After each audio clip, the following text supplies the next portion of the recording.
Where are you from, sir? New Zealand. No way. Which part of New Zealand? I've been there. I'm from the North Island, Okay. north of the capital, Wellington. Okay. I went to. We did obviously a memorial service for Christchurch. Obviously, unfortunately what happened there. We went a couple of times, and the community was really nice. The New Zealand people are very friendly. Yeah. But I found a lot of them irreligious. They're not very religious. No, not really, eh? No? No. Not Christian. What about yourself? I'm not religious at all. but No way. Who knows what this is going to do, Yeah, Oh, right, yeah. When you read it, just keep in mind maybe one or two things that we believe as Muslims is the speech of God. So it's God's words that you're reading. Not the literal, because that's in Arabic, but it's the translated meaning, which is the best for you. Because I'm guessing you don't speak fluent Arabic, right? Being from New Zealand, unless you've got Arab. None of us here do. Yeah. None of us do, right? So the point being, you've got the best thing in your hands. You've got the translated meanings of the speech of God, and what it talks about, the core message, the summary of all the chapters and the verses, it's referring to and talking about the one true God, Allah, the Creator. He created me, you, everything, the universe, and we as Muslims, even Christians and Jews, etc., Abrahamic faith, we worship that God. We please Him, we obey Him, we worship Him, and He rewards us immensely, with good stuff. Not just now, but when we die with a paradise, but in this life, goodness, protection, happiness, sustenance, blessings, families, whatever, goodness. Have you ever been to a mosque? No, but I was going to ask. Yes, He please. just told me, what was your name, sorry? Muhammad. We were discussing earlier that, something can't come from nothing. Yes. Where did God come from? Oh, very good question. Brilliant question. Go for it, bro. Okay, so that's a very good question, because look, and it's a valid question, because we want to know where we came from. If we believe there's a creator, then where did God come from? But if we ask that question, we have to ask another question. So if we said, where did the creator come from? And if that creator has a creator, then we have to ask the question, who is the creator of the creator of the creator? And then we have to ask another question. Who is the creator of the creator of the creator of the creator? And basically what this leads to is what's known as an infinite regress of creators. This is illogical and irrational, right? Because you can't have an infinite regress of creators. At some point, you must have a starting point. That starting point must be eternal. I mean, it always existed. You can't have an eternity of regression of creators, right? So this is what we say about God. God is that first point, eternal creator. So God was never created, He always existed. How does that sound to you? I mean, it's interesting. I could talk about this all night. Really? But we're here every Thursday. Are you around?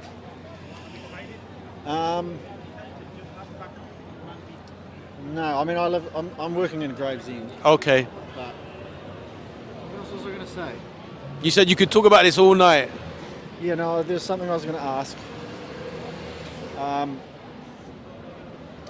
Why isn't everyone of the understanding that there is the one creator? If He created absolutely everything, Brilliant.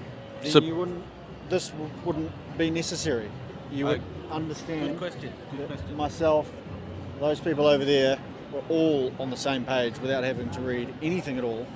They just knew innately within themselves that we're all part of the same divine.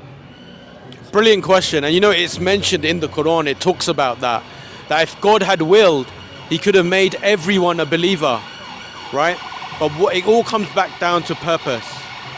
Why? So what's restricting Him from having will if He created everything?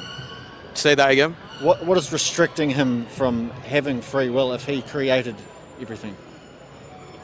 What's restricting God from having free will? Yeah, you said if He had free will. No, I didn't say. I said if He wanted, He could have made everyone a believer, right? If that's what the purpose was, it all goes back to the purpose. So for example, your hat, that cap you're wearing, it was created for a purpose, to wear on your head, right? If you tried to use it as a football, it wouldn't get very far. No, right. So why were we created? We were created to revere God, to worship God, and this existence is a test. So we believe the life we're living is a test of belief. That's why we can't see God, we can't hear God. But there are signs out there that God has placed so that we can try to understand our purpose. God has communicated to us through revelation. The ones that are successful, the ones that do then use their mind, their rationality, and believe in God, those are the ones that will be rewarded with paradise. But the ones that the message does come to, and then they outrightly reject it, because it's the most unjust thing you do, you'll be punished for it. But those people where the message hasn't come to them, right, the true message, then obviously they will be given a test. But the thing is, if you look at human civilization, human history, there's been so many different belief systems, even to this day. There's so many religions because it's interpretation. You know, God has given us a mind to understand things, and so people interpret things in different ways. So even when you look at the Christian faith, the understanding of Christianity is so vast and wide because people interpret that same message in different ways. The same way when it comes to God, you got Hinduism, they believe in multitudes of gods, right? You've got atheists, they don't believe in any God, right? You got agnostics, maybe there's a God, there's not a God. Then you got the monotheist religions. All of these are interpretations and perceptions, but ultimately there must be an objective truth out there that applies to us all, regardless of what we think is true. And we say that's what Islam is. Okay. A lot to take in, I know. In a nutshell, you know what it is? Your point about why didn't you just guide everyone, make it an easy path or whatever you want to say. The point is he gives everyone a chance, do you understand? So we're all shown signs. So signs could be anything. When we say signs, because this book we've given you, the Quran, when you open it and you read it, they're all signs from God. Like he might talk about the sun. The sun is an amazing sign because it's a star, right? It's a giant nuclear fusion reactor. It's a huge mass of energy. If you move it closer to the earth, we all melt. You know, it's in perfect order and balance. One pinhead size amount of the sun, if you put it on the earth, it will obliterate everything within a 90-mile radius. It will destroy it all because it's nuclear fusion. Fusion is where you join the atoms. It gives out megatons more energy than fission when you split the atom, right?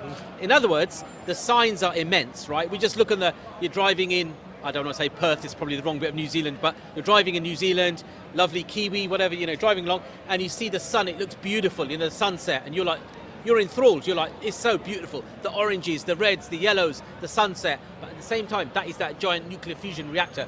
God talks about the sun, he talks about the moon, the stars, biology, embryology, amazing things in the Quran. So that point you made, why didn't he guide them all? No, what he's doing, he's showing everyone you see around you now, everyone, including me and my friend here, the Muslims, we're seeing God's signs all the time. Look, there's a creator, this magnificent universe didn't come from nothing. It doesn't make sense because nothing comes from nothing. Basic philosophy says that nothing comes from nothing. So we believe, as Saladin was saying, my friend, he's saying that there must be a starting point, and that's the creator. See, your question about where did God come from is a little bit like, I'm not saying you said this, but it's similar to who created God. And what we're saying in Islam is, no, the definition of God in Islam is critical. It's the uncreated creator. Allah, or God is uncreated. He existed before time, space and matter. He's eternal, he's absolute, right? So he was never born, he's never going to die. He's always been there. We were created later, so to speak, you know, even though the concept of time hadn't been created, but we came into existence at a later point, right? As entities or the universe, we came at a certain point in the bigger picture, right? So he's always been there, and that's part of his magnificence. We say, as Muslims, we say, look, he's the creator, right? Nothing created him. He's got no needs. He's got no wants. He doesn't need to eat and drink. He doesn't get tired. He doesn't get forgetful. He never makes mistakes. He's the perfect creator. So we as Muslims say, let's worship him. Let's follow his teachings in the book, the Quran. Let's find out what we do. And you know what it is? The amazing thing about Islam, see, some people, and again, misconceptions, I'm not saying you do this, but people... But yeah, hang on. Yeah. So what do you think, like, of what he said before you go on to another... Well, it's just one perspective, isn't it? Yeah. 100%. Look, there are different perspectives out there. What we're saying to you is there is an objective, ultimate truth. We all interpret things in different ways, but ultimately, like gravity, it applies to us all, right? Certain truths apply to us all. At the end of the day, we say, look, this life is a test. We're just giving you the information. It's up to you. Have a read, see what you think. I'm not going to judge this by its cover. No. Yeah, we are actually updating the design. We are updating the design. But look, it's the contents that's what's important, you know. Is this condensed? No, it's the It's not entire... abridged or condensed, it's the whole translation. It's the whole Arabic straight translation. to English, yeah. And it's been designed specifically for, you know, people who are from a non-Muslim background. So the understanding and the interpretation is clearer. Have a read, see what you think, and then, you know, you never know. Maybe you'll change your perception. You never know. Never know. It was lovely talking to you. Nice. Thanks, guys. All right, take care. Nice. Have a good Take care. evening. All the best. Thanks. All the best. All the best.